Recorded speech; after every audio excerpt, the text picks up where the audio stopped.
For the Somalis, a first glimpse of the US task force in action. The Americans are helping the Somali people, the refugees, and that's good. We are waiting now, and just we will see what they become. 30 miles west of the city, a US Hercules transport plane touched down with the first American troops, an advanced party of air traffic controllers. Their job to guide in the helicopters carrying the spearhead force of 1,800 Marines. All the signs suggest the Operation Restore Hope is imminent.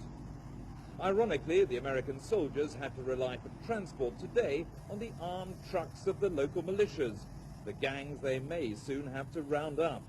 The American government made it clear that any Somali gunman who blocks their humanitarian mission will be disarmed or even shot if he poses a threat.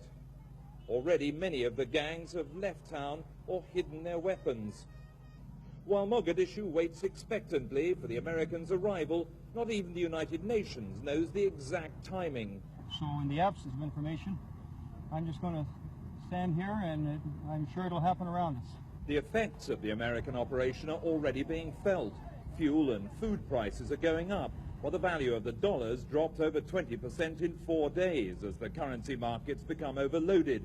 Some Somalis are already skeptical about America's motives. The big word is that nobody seems to know what the hell they say about to do.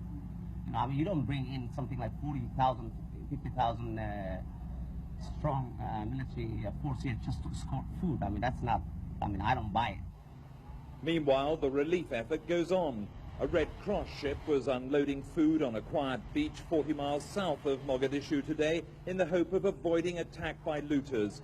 A laborious operation using a chain of fishing stacks and men to haul the supplies ashore. The only option at the moment until the US forces can reopen the main ports. Jeremy Thompson, ITN, Mogadishu.